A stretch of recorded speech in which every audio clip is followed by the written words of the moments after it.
নমস্কার বন্ধুরা, কেমন আছো? আশা করি ভালো আছো। তো আমিও ভালো আছি। তো আজকের ভিডিও দেখো, ঘুমোর থেকে উঠে আমি ভাবলাম পিঁড়াগুলো লেপে ফেলি। বারান্দার পিঁড়া, এদিকে তুলসী গাছের পিঁড়া।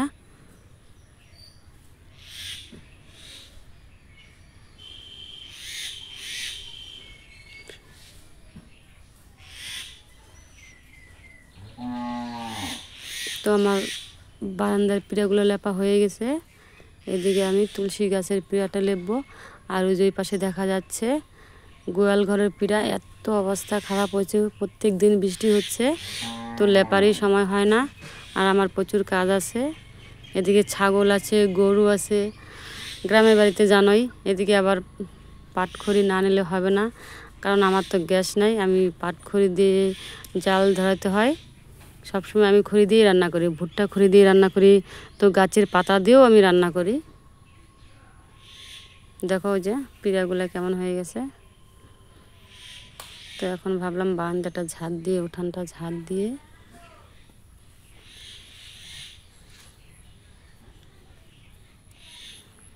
আকাশে মেঘ আছে, ভাবলাম যদি আবার বৃষ্টি হয়। তো দেখছি হালকা হালকা বৃষ্টি হবেই, আকাশে প্রচুর মেঘ। তো হচ্ছে একদম গুড়ি গুড়ি বৃষ্টি পড়ছে, এর জন্য একদম ঢেকে দিলাম। আবার পিঁড়াগুলো কিন্তু ঢাকলাম না, পিঁড়ার যে নিচেগুলো বৃষ্টিতে মানে এসে হয়ে যায়, মাটি উঠে যায়, ওগুলো ঢাকলাম।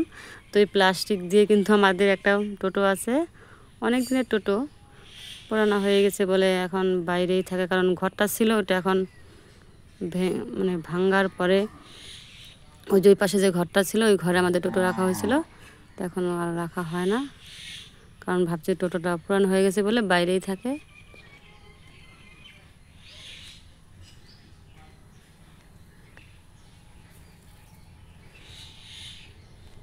তো এখন জামা কাপড় কাচতেছি, এদিকে আবার রান্না খাওয়া দাওয়া আছে,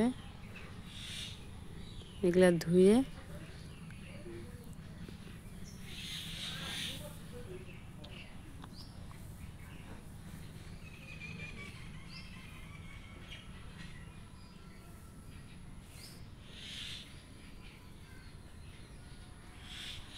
তো আজকে সকালে উঠেছি, কারণ আমার বাসি কাজ আছে, এর জন্য ভাবলাম যে জামা কাপড় আজকে একটু মানে সকালে বলতে আজকে কাজটা একটু বেশি, কারণ বারান্দার পিঁড়াগুলো লেপলাম, আবার এদিকে জামা কাপড় কাচতে হবে, এর জন্য একটু সকাল সকালে উঠেছি।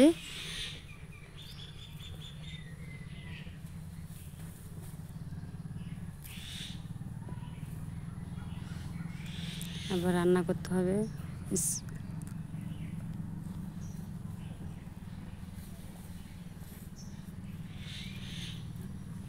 তো দেখো আমি কি করছি, ভালো লাগলে আমাকে সাবস্ক্রাইব করে দিও বন্ধুরা।